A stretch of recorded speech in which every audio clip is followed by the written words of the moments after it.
2018 to order. At this time, I'll ask for a nomination for a chairman pro tem. I'll nominate Jennifer Pickle. Second.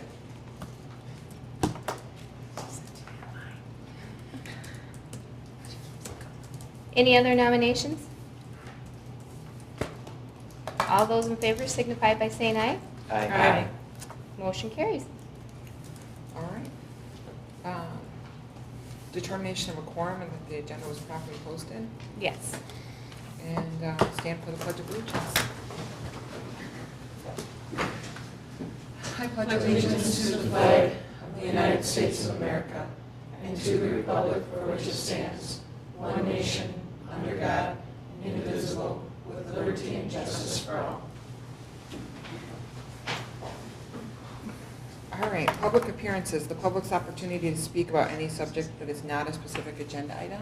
No, but we do have two for agenda items Oh. later on. Thank you. Okay. Discuss and consider the minutes from the Planning Commission meeting of May 9th. I'll make a motion to approve. I'll second. Motion and second to approve. Is there any discussion? Upon hearing none, all those in favor say aye. Aye. Any opposed? Any abstention? I abstain. Motion carries. Discuss and consider approval of a certified survey map application from Wisconsin Bank and Trust Heartland Financial to modify the boundaries of two parcels located at 580 North Main Street. And you have one there. Oh, this is for, okay. Scott Anderson, did you want to speak?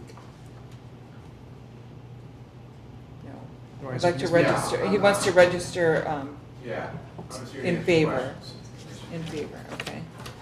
And, So you have the staff report in your packet. I think it's fairly straightforward. Right now, the parcel is split into north to south, which doesn't really make a whole lot of sense given the configuration of the site now.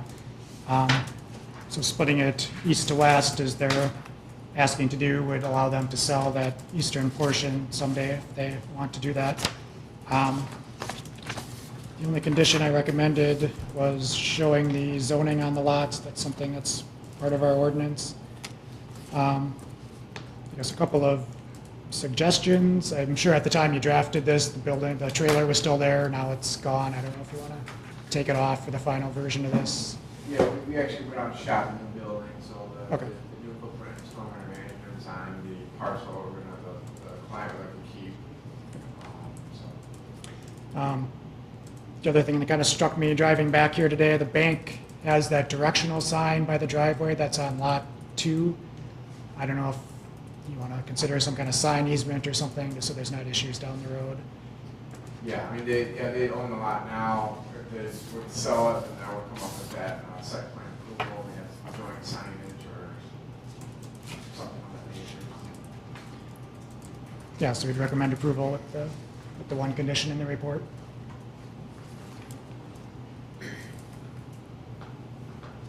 anybody want to have any questions? Seems pretty straightforward to me. Is that a motion? I'll make a motion to recommend approval of the certified survey map from Wisconsin Bank and Trust Heartland Financial to modify the boundaries of two parcels located at 580 North Main Street with the conditions set forth in the planning report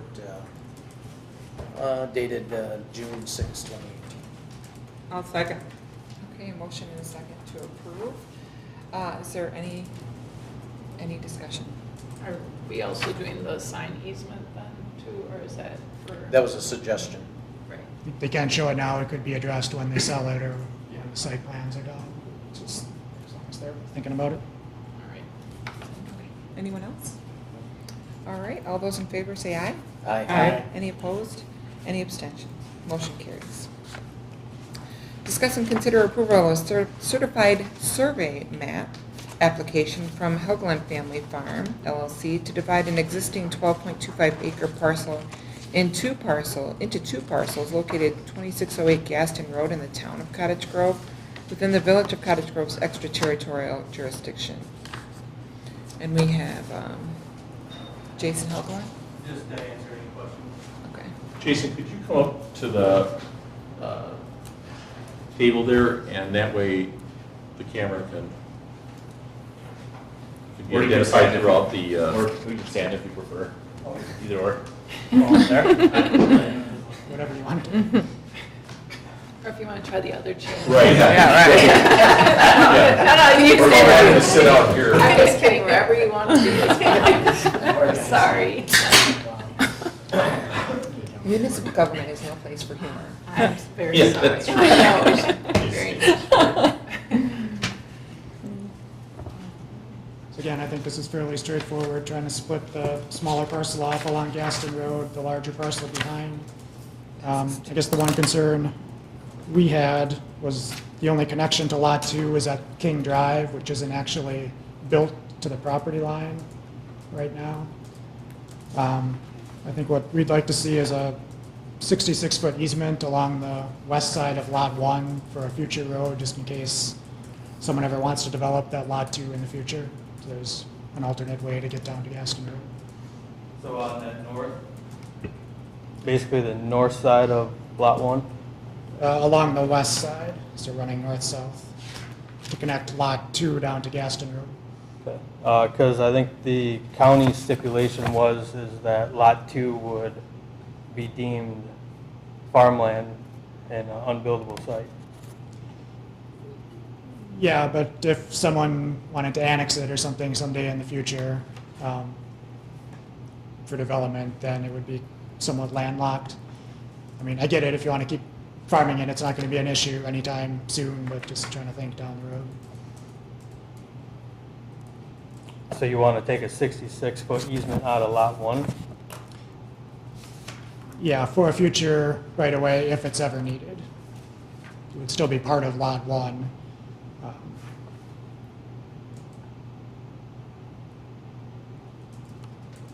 Yes, well, whatever, I just want to get this going and get a house built, because I'm going to end up buying Lot 2 eventually, so I'm going to have the whole thing. So, guess whatever it takes to get it approved and get a house built. I guess my big concern is just that when Lot 2 does ever get developed, which, like I said, it may eventually get annexed into the village, and we've been through this all kinds of times before, is I would like to make sure somehow that King Drive gets connected, so we don't have another dead end. Well, I think if King Drive's going to come in, it should come in on Lot 2 for an easement, not Lot Right. 1. Yeah. Right, on King Drive, you're correct. Yeah. But in the past, we've had this where it gets developed and then the township doesn't want that road connection. And then we have a big argument and it doesn't happen. But I don't know if he's really in a Yeah, position to do anything about that. I mean, he No. can I go don't to the think that's town a and say, condition. this doesn't make any sense, and, you know, we'd agree with you, but it's kind of the town's decision. I guess that's why we're recommending the easement, so you have that access to Gaston instead, just in case Okay. that connection never happens at King Street, Okay, King Drive. so you're not buying Lot 2 right now? No, right now I'm just buying Lot 1, and then later on I'm going to buy Lot 2. Okay. Can there be a stipulation in the survey or whatever that it gets connected? I think that would have to happen if it ever got platted. I think. Again, Because it's we not had- really under his control. We have 2 parcels right now across on the south side of Gaston that we have annexed into the village. And our intent was to keep this Lot 2 and now Lot 1 strictly always farmland. And See, the problem is that we've had what he's referring to are situations where development occurs in the village and then the town won't let us connect to the road. I mean, they have to make it into a cul-de-sac. And Don, I certainly appreciate what you're saying. It's just that I think that's probably outside of his ability to, he can ask, but. I'm just, if there's something we can do now, I don't Asking really, for the easement on Lot 1 is what we can do. yeah. okay. so then if and when I buy Lot 2, does that easement go away?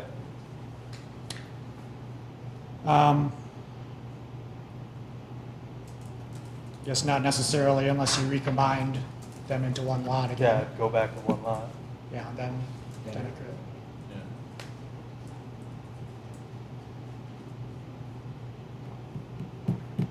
Yeah. Well, the easement's not my call, so. It's whatever you guys and the town come up with, you gotta live with it, so.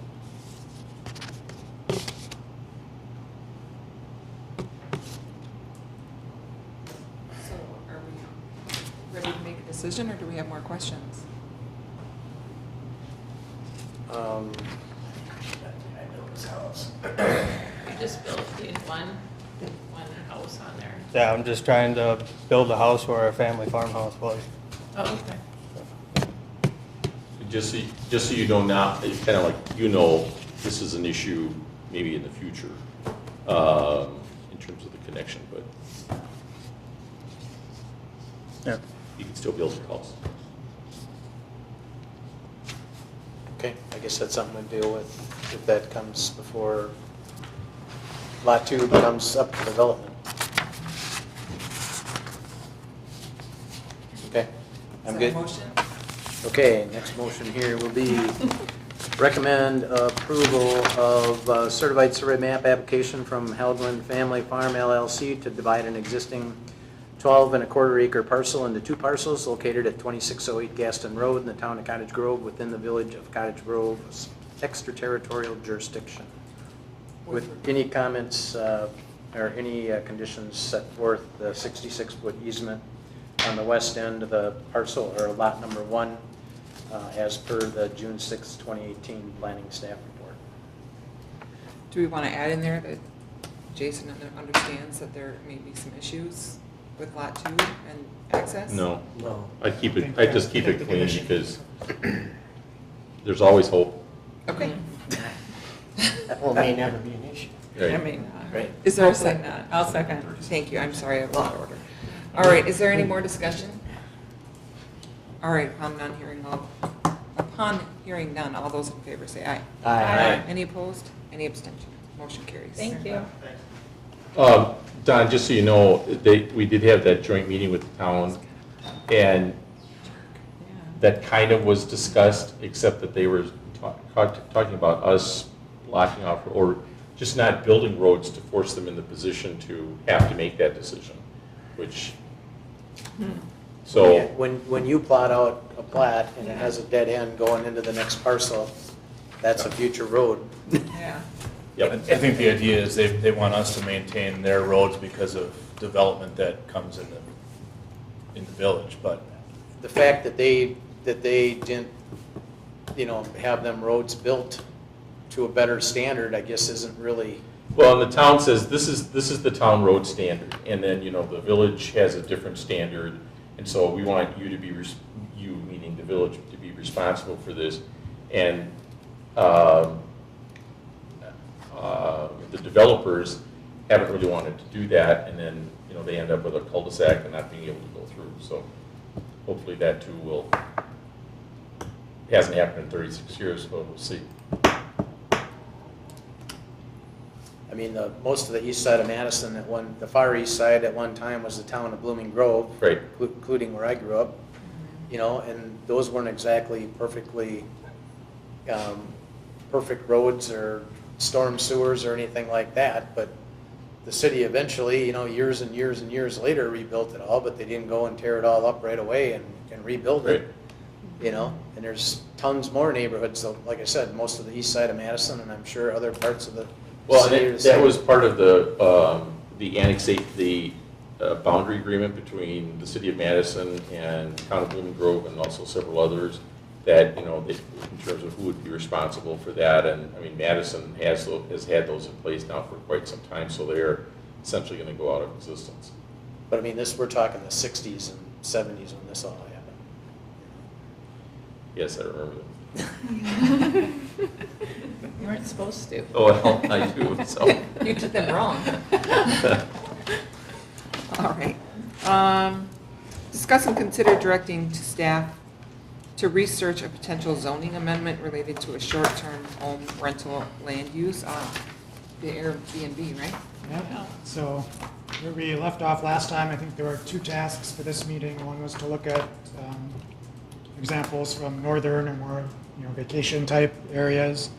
And the other was to talk to staff at the village of McFarland. The staff report in the packet talks about some examples from the town of Minocqua, Marquette County, and Sawyer County.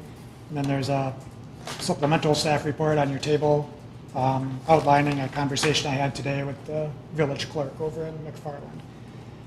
I'm not going to go through the 3 examples in intricate detail, but each of them had a few things that were, unique to some degree. First of all, the town of Minocqua, the, urbanized area of Minocqua, if you want to call it that, is not actually incorporated. It's part of a township. So this does cover that whole area. Some of the elements in there of note, renting less than 10 nights a year does not require a license from the village, from the town. It says no person may maintain, operate, or offer a short-term rental for less than 7 consecutive days, which I think is stricter than most of the ones we've looked at. They make a point of saying that RVs, campers, tents, etc., set up in your yard or driveway cannot be used as a short-term rental. It's a good idea. Should be obvious, but I guess it's there for a reason. They cut off outdoor activities at 9 p.m. and no more than 1 day at a time. They have to have a local resident agent, and that person has to be available 24 hours a day. And they license both the units and the property managers and the resident agents. So it's a separate type of permit for all those different entities. Marquette County is in central Wisconsin, kind of between Wisconsin Dells and Green Lake. There's a lot of elements that are exactly the same as the town of Minocqua, so they probably came from the same source at one point or another. The one thing that I thought was kind of interesting in their ordinance is that they send a notice to property owners within 500 feet when an application comes in. They don't necessarily have a hearing unless one of those people asks for one. So if nobody cares, you don't go through the whole dog and pony show of having a hearing that no one cares about. Sawyer County is far northwest Wisconsin, up around Hayward. Some of the noteworthy elements for that, I think, kind of tie into it being hunting land primarily. All the property lines have to be marked and designated, and the renters have to be sure to adhere to those. Campfires are allowed, but they have to be attended at all times. Fireworks prohibited. The quiet hours go all the way out till 11.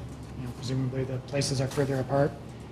And they have to provide the local boating and fishing regulations to all of the renters that come in, which I thought was kind of interesting. We probably won't have to do that. And then as far as the supplemental staff report, the conversation with McFarland, again, I spoke with their village clerk today. She used the word challenging an awful lot. They were prompted to create an ordinance because they noticed they were getting a lot of these types of units within the village, and they wanted to kind of control the amount of them as much as anything else. The current ordinance they have, and the one that we looked at a couple of meetings ago, is actually their second version. The first one restricted the rentals to people who actually lived in the village, so you couldn't be a property owner who lived somewhere else and renting one of these units. That led to all sorts of controversy, and ended up scrapping that and doing the second version. She said the enforcement takes a lot of resources, both administrative and police. They have to have someone going on Airbnb and Vrbo looking for the units and then following up on any that they find that aren't licensed. And the police have to follow up and kind of see who's doing what in these units. And she also said if you're not doing that consistently, then people get upset about that as well. So you kind of have to, once you take it on, you really have to take it on completely. They do have public hearings for all applications. She said they haven't really been very well attended. And really there's not a whole lot to talk about if they have their state permit and they don't really have a track record because they're new. So there's, you know, when people do show up and complain, they kind of end up having to give the permit anyway because there's nothing concrete to deny it on. When they do find someone who's got their place on a website that's not licensed, they send them a warning letter, and they said most of the time they just pull them off the website. They don't go through the process of getting the permit. Another unique part of their ordinance that I think we talked about when we looked at it was you can't have a second licensed unit within 500 feet of another unit. I kind of asked about how that works, and she said if someone's renewing, they have precedent, so someone else coming in would be, it's kind of out of luck, but it hasn't really been an issue because they haven't had multiple requests with the same radius yet. So I guess the main takeaway is be careful about how complicated you make it and think about how much enforcement duty you want to take on when you do this.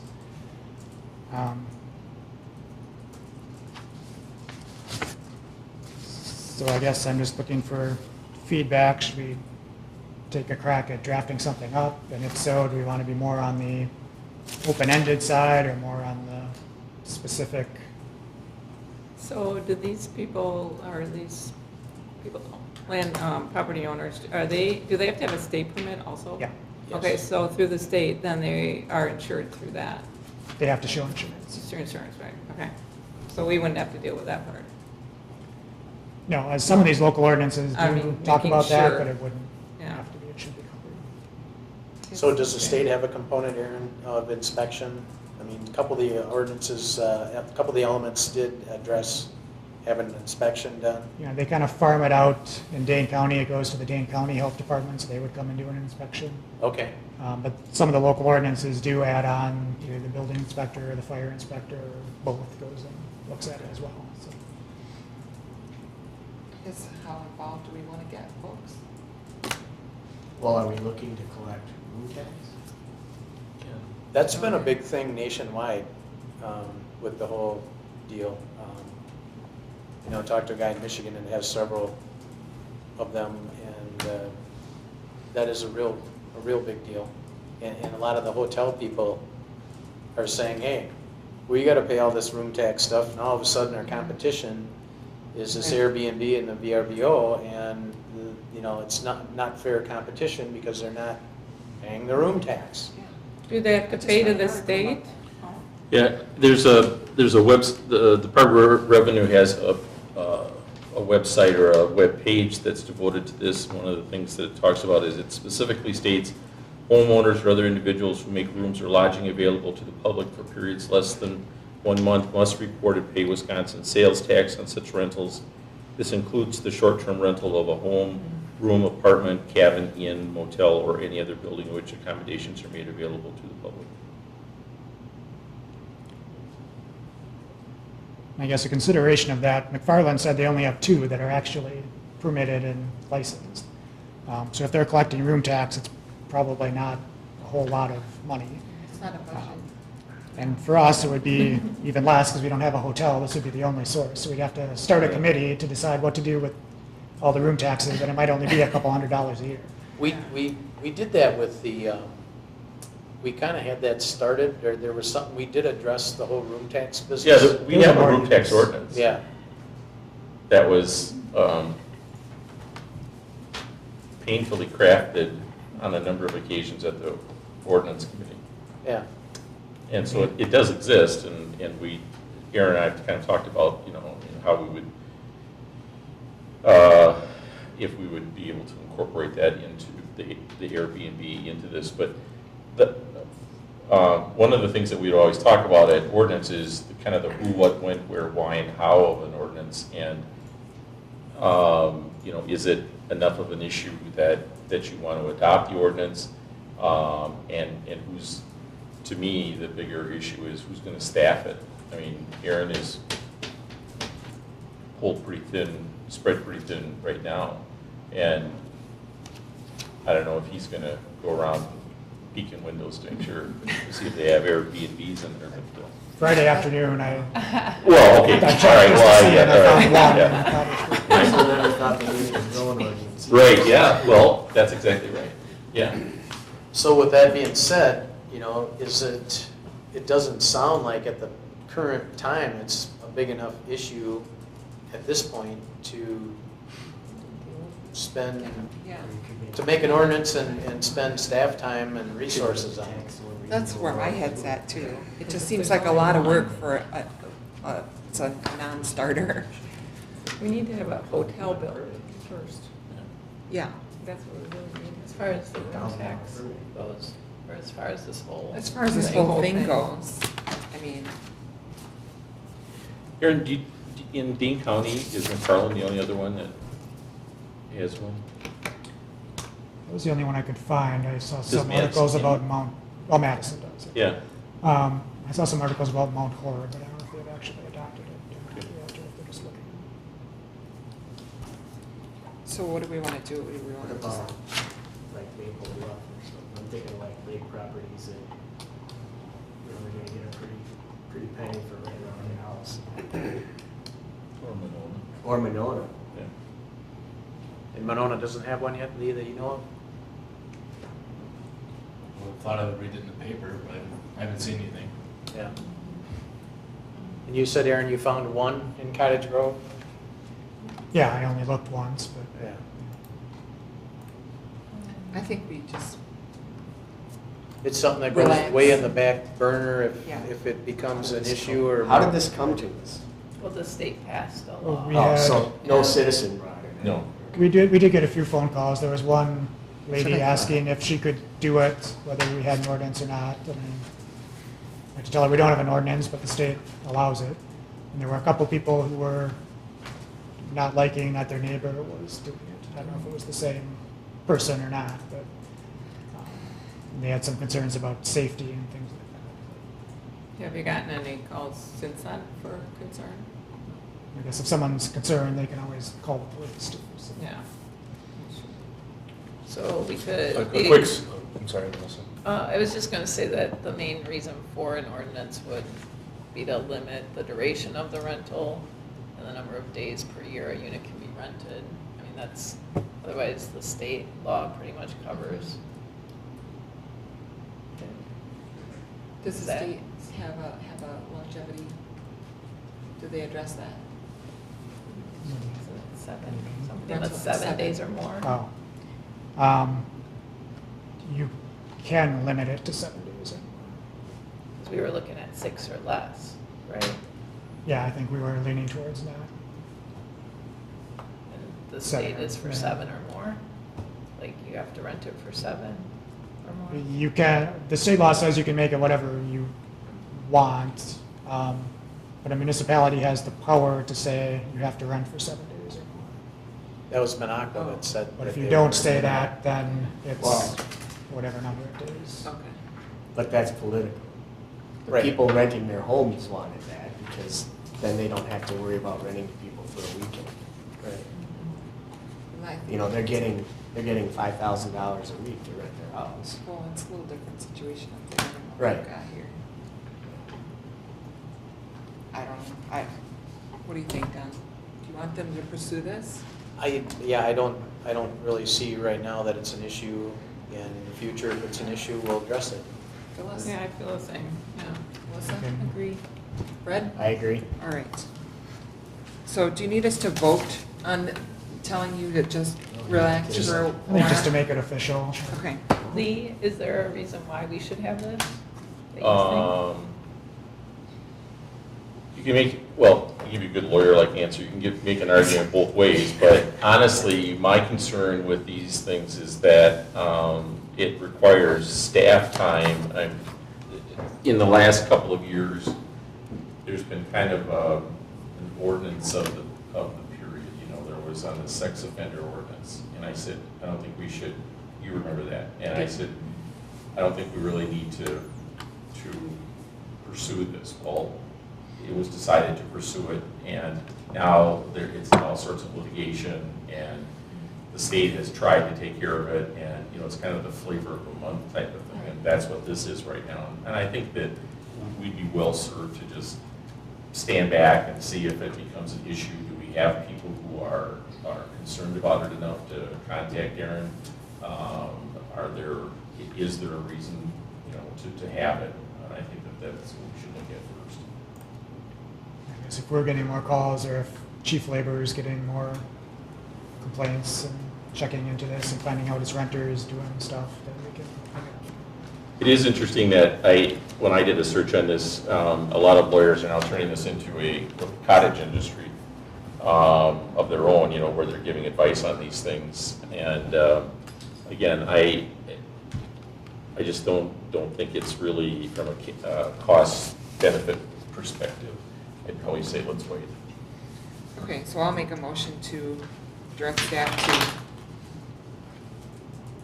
relax on this, to table it.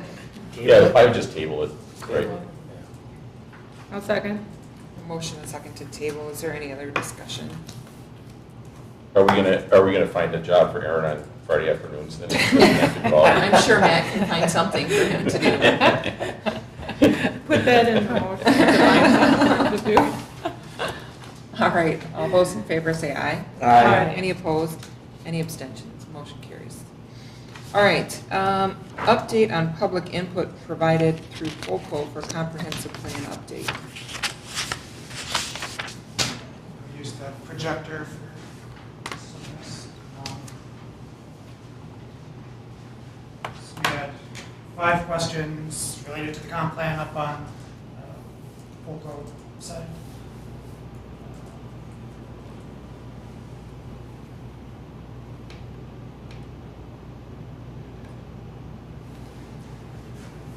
So the first one was looking at land uses north of I-94.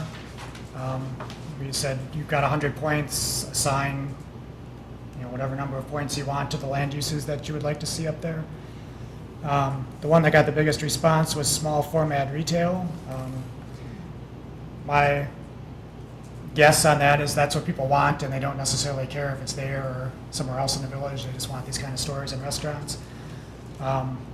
So maybe a good follow-up question is, you know, where would you prefer to see that? Is it really up north of I-94, or would you rather have it, you know, in the Cottage Grove Road or here by the intersection? The other thing I take away from this is the, you know, pretty small number that was interested in big box retail, 5%. You know, that was not something the CDA thought was very viable up there, and I guess I'm kind of glad to see that the people who answered agree with that. It kind of gives us something to point to if Walmart comes and wants to do something or something. So, How many people responded to that? all of these were in the 30s, which I would have liked to have seen more. So I think follow-up ones will have to explore ways to drum up more 30 responses. people answered? Yeah. This one was 32, and they were all right around. So the next question was about the rate of growth in the village. It kind of gave historical information about how quickly the village was growing percentage-wise between 90 and 2000, and between 2000 and 2010, and since 2010, and then compared that to other municipalities in the area: Sun Prairie, Wanakee, Fitchburg, McFarland, and DeForest. And then based on that information, we asked, you know, what would be your ideal growth rate for the village? We had 39% say 0 to 10%, and 45% said 10 to 20, and then fairly small numbers for numbers greater than that. I think the follow-up question here is how many out of that 39% really think it should be 0, and then why? And I'm guessing it's probably a school-related issue in most cases, but kind of digging into that more, I think, might be a good follow-up. And those are all village residents that did that. Yes.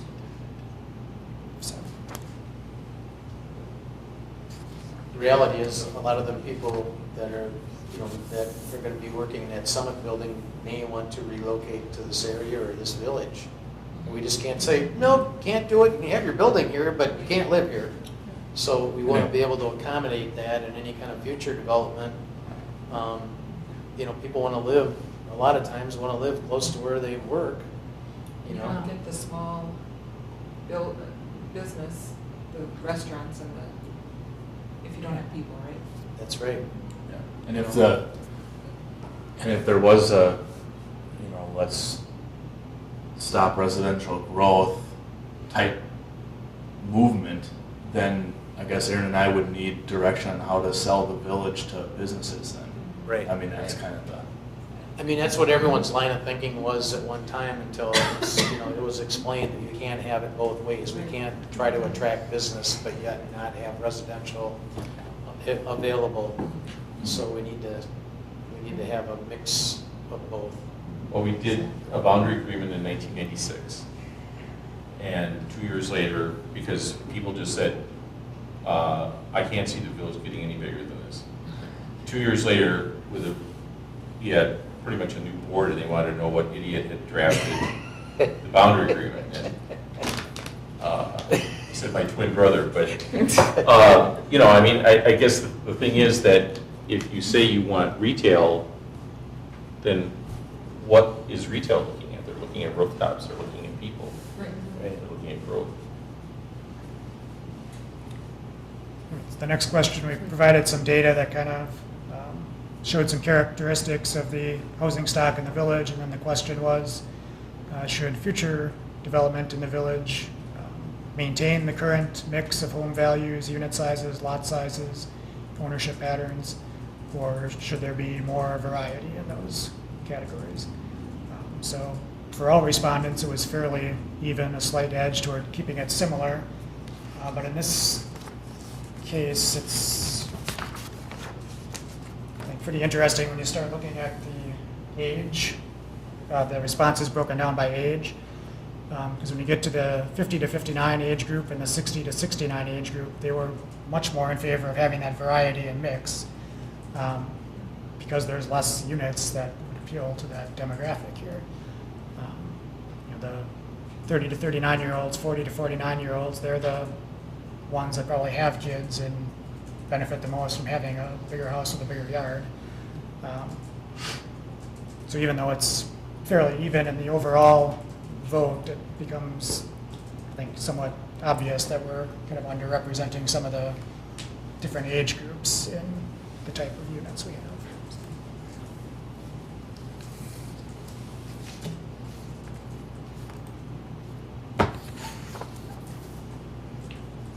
The last two questions ask about kind of the character of Cottage Grove Road. The first one asked, which do you think is the most important function of Cottage Grove Road? Is it a route for easy transportation through the village, or is it a setting for commercial activity? And it was 75% voted for commercial activity in that one. So that's, I think, fairly strong. It was somewhat interesting, the gender breakdown on this one. For the female respondents, it was much more even. For the male respondents, it was 90% said commercial activity. I don't have a good theory for why that is, but it's kind of an interesting anomaly for that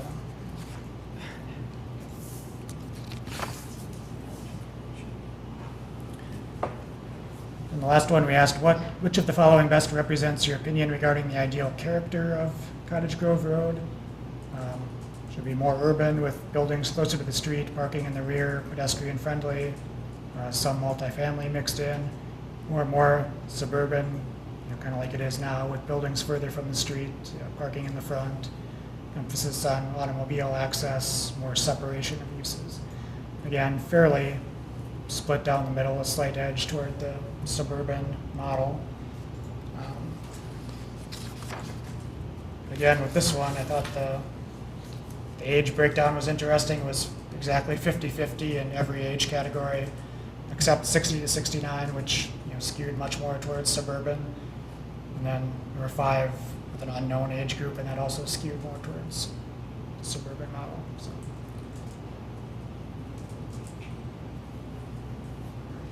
What was the suburban model again? More like it is now with buildings further from the street, parking in the front, land use is more separated. So I think where we could go from here is ask some follow-up questions about a few of these that I think could benefit from that. And I think we can also start looking at some land use planning for the Cottage Grove Road corridor. So I think we could get some information on that that we can use for that. I think a good question to ask, maybe just to get people to understand this relation between people and businesses is, would you be willing to see more growth, population growth in the village if that meant more restaurants and businesses coming into town? It seems to be, an overwhelming theme I'm hearing from people. They don't want to see the people, but they want the businesses. So I'm not sure that is getting through to folks. That's an interesting question. Yeah. I think we should figure out a way to get more people to respond. That's less a- than, that's less than a Absolutely. 1% response rate. Yeah. It's kind of hard to make assumptions when you're dealing with pretty small numbers. Right. Currently, that just goes on the village website. Is It that- goes on the website and it goes on our Facebook page as well. Is there a way? We can work I don't with know. POCO staff and what ideas they have to generate more response. If people are signed up to get the agendas and meeting times, is it okay to send Well, it by could you email? put a notice in with the tax bills? We don't do that end of it, but I mean, if they sign up to get the news flashes, which if they're getting the agendas, most likely they're getting the news flashes, that seems to be a popular item on our website, they would get that information. You could probably hijack the email list from the Parks Department or something too. When did this go? When did this kind of go live? Gotta work on that vocabulary. End of April. End of April. Oh. Yeah, definitely. I think we need more Yeah, response. 30 folks. That's just not very many. Could you, if you could advertise it in the schools or something, the school appearance. And ideally, you want registered voters so you can actually prove that they're Oh, yeah. Well, right. actual village residents, otherwise It's it could be pointless. anyone. Yep. Yeah. Yeah. We don't That's want true. it. And Well- some of the feedback I've heard is people don't want to put they're concerned about what's being tracked, and I understand that, but, so it might just be that this is too new yet, but, Sean said, because we're doing one for parks, yeah. and he said there was a company, or a municipality up north who was doing the same thing as we were, and the owner of one of the companies that was bidding for the project got on and just, but they could tell that it was him. Right. I mean, we Yeah. can do that, right? But that's manpower. Yeah, I think you can see, I think there's a way for it where they could help us see the area. I don't know how pinpointed Specific, yeah. specifically. I think when you register, it somehow puts a unique tag on you that would come up again if you try to register again. So do you? So I don't know if this guy was registering under a bunch of different addresses or something. Depending on how they're doing Yeah. it, you can figure out the URL and where it is. So it's Oh. public knowledge. So. In your list there, you don't have names at all, it's just I don't see graphs this. and breakdowns. Well, I think getting more people to vote is first and foremost, because 30 people, it doesn't really matter where they're coming from. It's just not enough to take it too seriously. Yeah, and we could just, Okay, I so think, reopen these same questions and try to drum them up. Public announcement in the Herald or whatever it's called.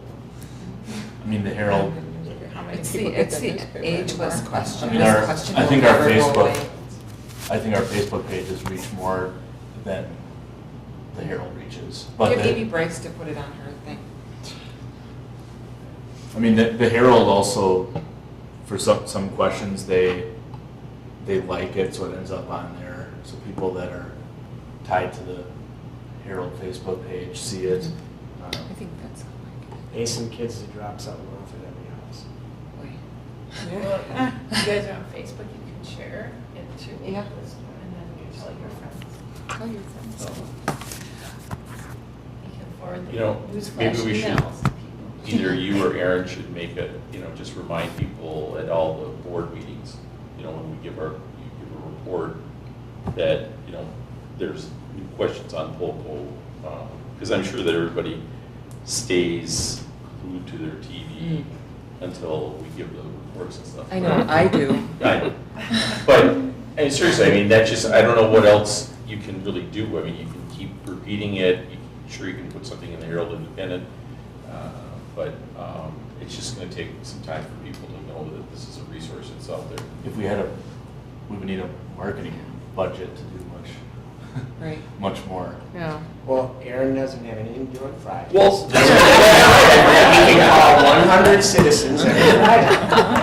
my name is Aaron, and I'd like you to take a Robocalls. Yeah, Yes. robocalls, yeah.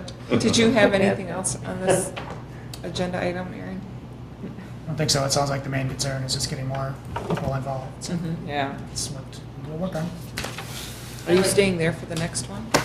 Or are you going back to your seat? My notes are over there, but I think this will be. Where do you want to stand? Or can you come over there? Or try the other chair. I think that's a good point, though, so Could say we're everybody Jackson. options. I don't think he was amused. So, no. He was out the door before the vote. Yeah, no kidding. Okay, update on the CDA's discussions regarding the creation of new tax increment financing districts. Ooh, this is a hot topic. Isn't Don aren't you the chairperson of this? I'm on the chair of that committee, but the CDA actually meets and then is going to bring back, before the next planning commission meeting, we will have our final meeting on that, and we will take into advisement what the CDA has done. So I'm not exactly sure what the CDA. The last CDA, they voted to approve all 3 of the project plans, and now it Okay. goes to the joint review board. Okay. And that's immediately before the next July plan commission Right. meeting, so if you want to come early, you can Yeah. watch the excitement. And it also goes to the board this coming Monday. However, the joint review board is the final, they make the final Final decision. Final So, answer. and we've already had, in 2 of the 3 districts, we have interest from developers to start projects immediately if possible, so, Cool. yeah. All right, so is that all we have on that item? Yes. All right, comments from commission members. Don? Lee, I didn't know you had a twin. Well, I don't like to talk about it. He's the one who makes all the bad decisions. That's what I thought.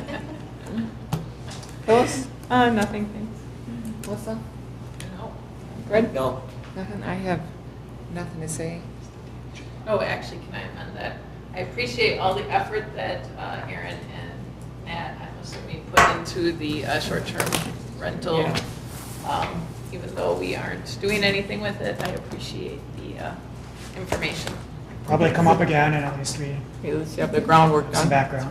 Yeah. You can actually give Aaron 99.9% of the Yeah. credit on that. so. And I'm sure giving him my Lisa stuff. and Matt provided some support to Aaron, so Yeah. thank you very much. Thank you. Huh? Yeah, it was my twin gave it to him. Future. And Lee. Sorry, I'm done. No. I'm sorry. Sorry. Future agenda, I'm trying to roll this along. I know, I just. Future agenda items. We'll be continuing with the comp plan questions. I think Parkside Ridge will be planning to come back in July for their final plat. Those are the 2 that I can think of off the top of my head. Did you say Park Ridge? Parkside. Ridge. Parkside Ridge. And what You about find those. Shady Grove? They're still kind of considering their options. Okay. And our last Motion to adjourn. Second. motion, a second to adjourn, non-debatable. All those in favor say aye. Aye. Any opposed? Any abstentions? Thank you for your time, folks.